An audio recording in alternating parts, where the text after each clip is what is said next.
안녕하십니까. 독도방송 시작합니다. 저는 지난 시간 우리가 흔히 말하는 강치, 즉 독도 바다 사자가 멸종되었다고 말씀을 드렸습니다. 이 강치를 일본은 1972년 마지막으로 목격하고 그 이후 나타나지 않자 1994년에 세계자연보호연맹, 즉 IUCN에 멸종한 종으로 이렇게 등재를 했습니다. 그러나 제가 독도 상주기자로 독도에 1년을 살고 갔을 당시에 우리나라는 아직 독도 바다 사자를 멸종생물로 이렇게 등재하지는 않았습니다. 아직도 출현 가능성이 충분히 있다고 본 것이죠.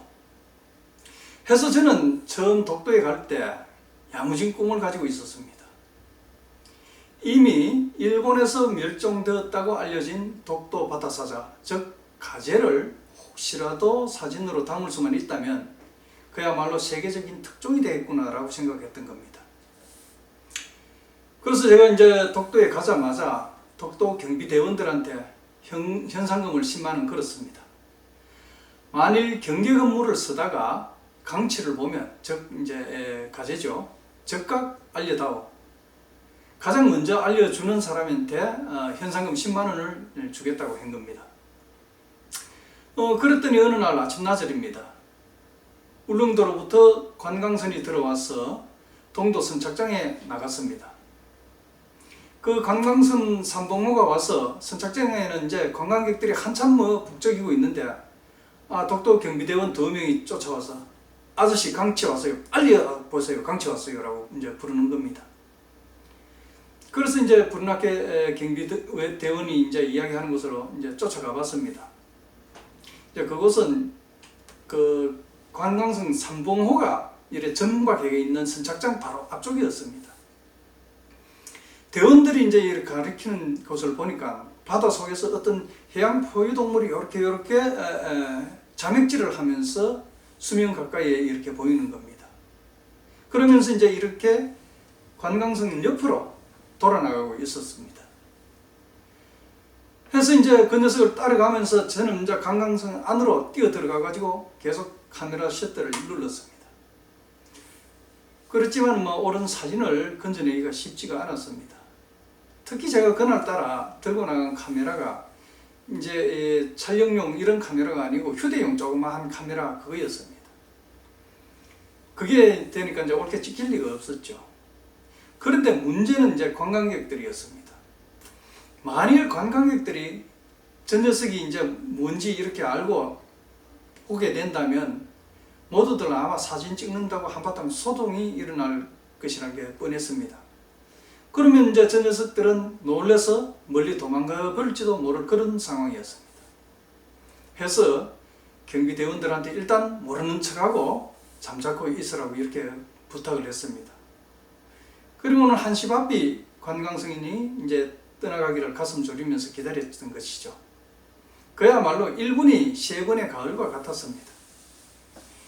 이었고 이제 백고동이 울리고 관광선이 선착장을 떠났습니다. 독도 경비대원들은 모두가 헤엄치는 그 녀석들을 보려고 이제 몰려드는 겁니다. 그래서 이제 그 녀석 선착장이 이렇게 있으면 그 뒤를 삥 돌아가지고 부채바위 뒤로 사라져 버리는 겁니다. 저는 이제 그 귀한 녀석, 그것이 이제 사라져 버리고 나니까 탈기를 했듯 이렇게 낙담을 했습니다.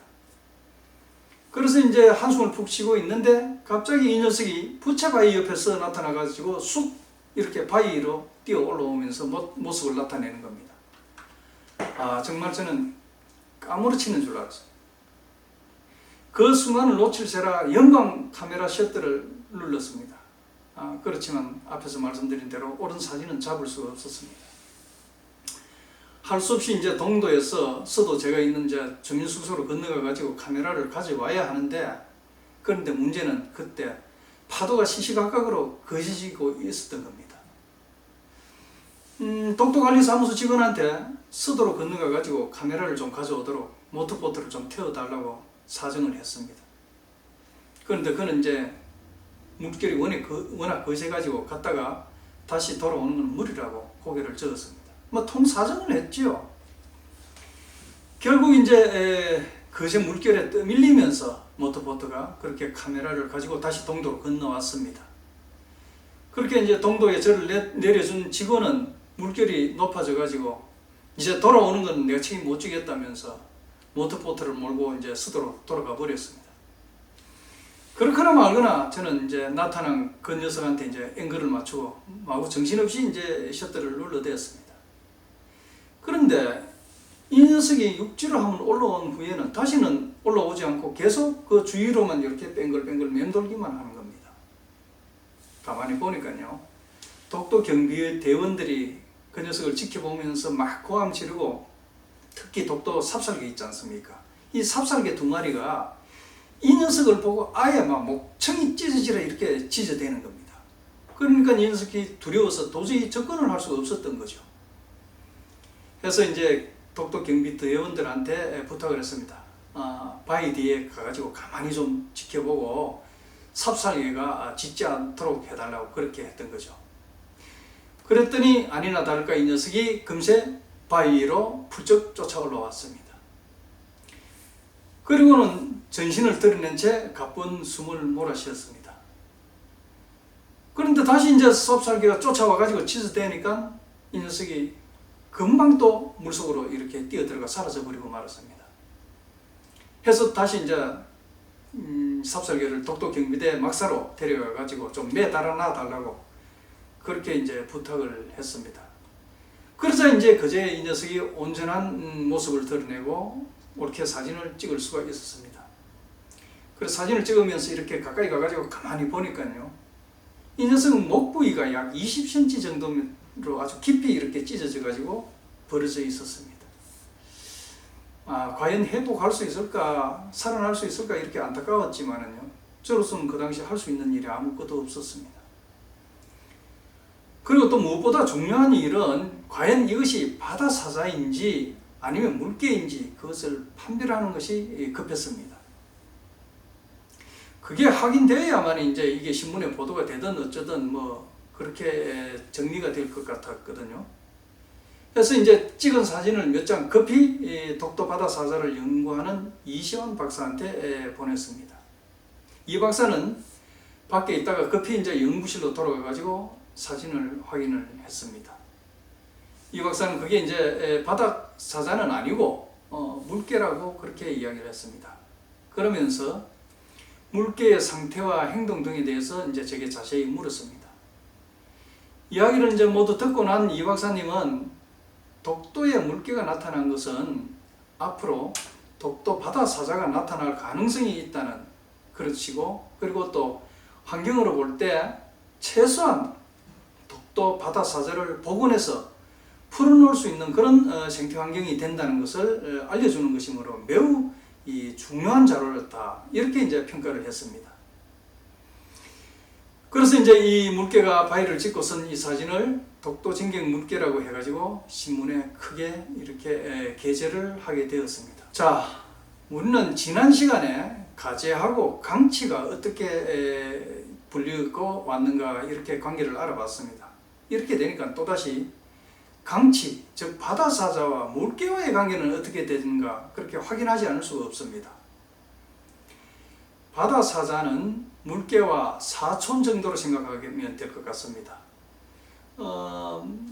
물개와 바다사자는 비슷하게 생겼지만은 물개와 바다사자는 사는 곳이 완전히 다릅니다. 바다사자와 물개는 바다사자과에서 바다사자 속과 물개 악과로 이렇게 둘로 나누어집니다. 물개는 주로 추운 지방에서 살고 바다사자는 따뜻한 지역에서 사는 해양 포유동물이라고 그렇게 생각하시면 되겠습니다. 그래서 물개는 북태평양 오척해 부근 주로 이런 데서 서식을 합니다. 가끔 이들 물개가 겨울철에 무리를 이탈해 가지고 우리 동해 쪽으로 내려오기도 합니다. 그러나 바다사자의 대표적인 서식지는 미국 캘리포니아 연안과 남반부, 그리고 갈라파고스 제도, 그리고 또 한 곳은 바로 이 독도를 중심으로 한 동해안 세 곳입니다. 그런데 여러분 아시다시피 현재 독도 바다사자는 멸종 상태라고 했습니다. 참고로 우리나라는 2011년에 들어서야 독도 바다 사자의 멸종을 선언하고 세계자연보호연맹에 등재를 했습니다. 이후에 우리 해수부와 기관에서는 독도 강치 복원을 위해서 활발한 추진을 진행하기도 했습니다. 독도에 나타난 물개와 관련하여 또 바다 사자 이야기는 아직도 우리가 더 확인해야 될 부분이 많이 있다고 생각합니다. 해서 오늘은 여기까지 하고 다음 시간에 강치 이야기를 좀 더 들려드리도록 하겠습니다. 자, 독도방송 여기까지입니다. 대단히 감사합니다.